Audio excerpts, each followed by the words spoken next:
अब आप भगवद गीता की यह आध्यात्मिक व्याख्या YouTube और अन्य सभी स्ट्रीमिंग प्लेटफॉर्म्स पर सुन सकते हैं।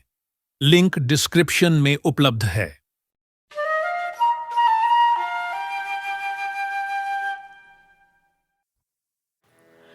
श्रीमद् भगवद गीता चैप्टर 5 श्लोक 15।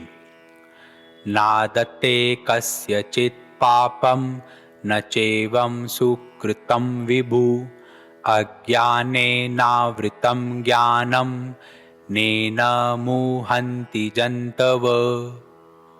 तो परमेश्वर न तो किसी के पापों को ग्रहण करता है और न पुण्यों को। मतलब भगवान बोलते हैं कि मेरा न तो तुम्हारे पुण्य का और न पाप का ही अफेक्ट होता है, किंतु यह देहधारी जो जीव है, ठीक है, वह अज्ञान के वजह से मोह में फंसकर अपने वास्तविक ज्ञान को पहचान नहीं पाता है। जैसा कि भगवान ने पिछले के श्लोक में कहा कि जो सोल है, आत्मा है, उसका कुछ इफेक्ट नहीं पड़ रहा है कि तुम अच्छा कर्म कर रहे हो कि बुरा कर्म कर रहे हो, वो बस एनर्जी देता है कर्म करने की। तो वही भगवान कहते हैं कि जो परमेश्वर है उसका तुम अच्छा कर्म करो या बुरा कर्म करो, उस पर कोई इफेक्ट नहीं पड़ता है। भगवान कहते हैं मुझ परमेश्वर को तुम्हारे पुण्य का और न पाप का मैं ग्रहण नहीं करता हूं। पर इंसान, भगवान बोलते हैं कि अपने स्वभाव से, आदत से मजबूर होकर ही वो कर्म करता है। पिछले के श्लोक में भगवान ने कहा कि इंसान अपने आदत से मजबूर होकर ही कर्म करता है। अभी वो आदत अच्छी भी हो सकती है और गलत भी हो सकती है। तो भगवान बोलते हैं कि इंसान को चाहिए कि वो आदत को सुधारे। कैसे सुधारे?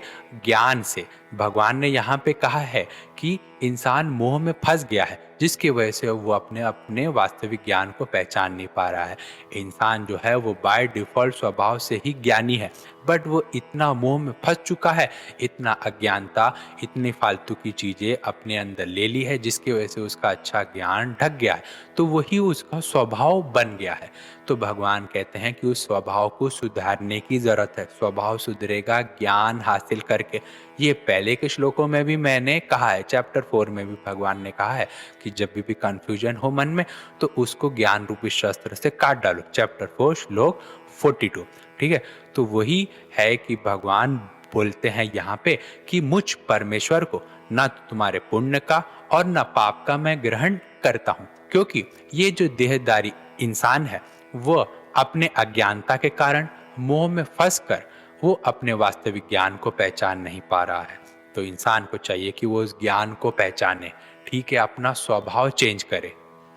तो भगवान इस श्लोक में वापस से बताने की कोशिश कर रहे हैं कि भगवान का इंसानों के कर्म पर कोई कंट्रोल नहीं है, ठीक है।